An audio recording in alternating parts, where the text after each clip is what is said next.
بھی سو رہی ہوں، مجھے تنگ مت کرو، بلکہ میری ہیلپ کرواؤ۔ وہ کہنے لگی میں کیوں کرواؤں ہیلپ؟ ارے بھائی دادا جان نے یہ بھی تو بتانا ہے نا کہ ان کی پاکیزہ کتنی سگھڑ ہے۔ وہ کہیں گے حماد بیٹا پاستا کھاؤ نا، پاکیزہ نے اپنے ہاتھ سے بنایا ہے۔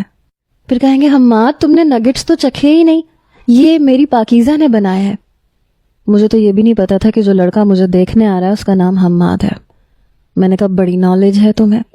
وہ کہنے لگی تمہاری طرح تھوڑی ہوں، دادا جی کی چمچی۔ یہ کہتے ہوئے اس نے پاستے کے باؤل میں سے میکرونی نکال کے اپنے منہ میں ڈالی۔ میں نے کہا خبردار ہاتھ مت لگاؤ، میں نے اتنی مشکل سے اسے سیٹ کیا ہے۔ میں نے وہ باؤل اٹھا لیا۔ کہنے لگی بڑی فکر ہے تمہیں کہ تمہارے سسرال والوں کے سامنے تمہارا سگڑاپا کم نہ نظر آئے۔ پھر مجھ سے کہنے لگی ویسے یار یہ تو زیادتی ہے، 6 سال بعد میں نے تمہاری شکل دیکھی ہے اور اب تم پھر امریکہ چلی جاؤ گی۔ یہ دادا جی کو مسئلہ کیا ہے، یہاں کیوں نہیں رکھتے تمہیں؟ میری اور رانیہ کی بچپن سے بہت اچھی دوستی تھی، میٹرک ہم نے ساتھ ہی کیا تھا۔ جب دادا جان مجھے لندن چھوڑنے جا رہے تھے تب بھی وہ بہت رو رہی تھی، میں بھی بہت رو رہی تھی۔ میرے چچا کی 3 بیٹیاں تھیں، رانیہ سب سے بڑی تھی، میری اسی سے دوستی تھی۔ لیکن یہ پہیلی تو میں بھی آج تک نہیں سمجھ پائی تھی کہ دادا جان نے مجھے اتنی دور کیوں بھیجا تھا، اور یہاں آتے کیوں میری شادی کروا کے پھر سے مجھے پردیس بھیج رہے تھے۔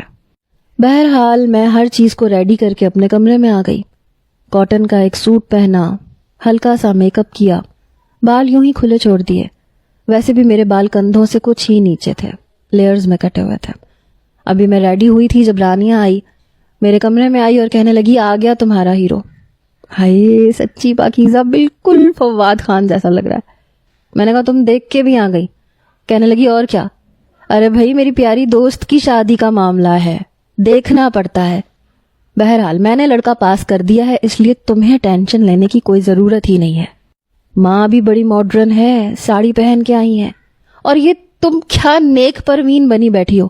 ارے پینٹ شرٹ پہن کے جاؤ، پتا چلے لڑکی لندن سے پڑھ کے آئی ہے۔ میں نے کہا ہاں پینٹ شرٹ پہن لوں تاکہ دادا جان اپنی نظروں سے گھور گھور کے مجھے مار ڈالیں۔ ہٹو پیچھے۔ میں نے اسے پیچھے کیا اور نیچے کا زینہ اتر گئی۔ ڈرائنگ روم میں پہلے سے ہی سب موجود تھے، یہاں تک کہ میرے والد اور میری سوتیلی ماں بھی۔ بڑی تمیز سے سب بیٹھے ہوئے تھے۔ میں نے سلام کیا اور اندر داخل ہو گئی۔ بس اندر داخل ہوتے ہوئے میری نظر اس لڑکے پہ پڑی۔ وہ واقعی خوش شکل نوجوان تھا۔ میں دادا جی کے برابر میں ہی بیٹھ گئی، نظریں جھکا کے۔ وہ خاتون اور ان کے شوہر مجھے دیکھنے لگے۔ پھر وہ خاتون مجھ سے سوال کرنے لگیں کہ لندن میں کس کالج میں پڑھی ہو؟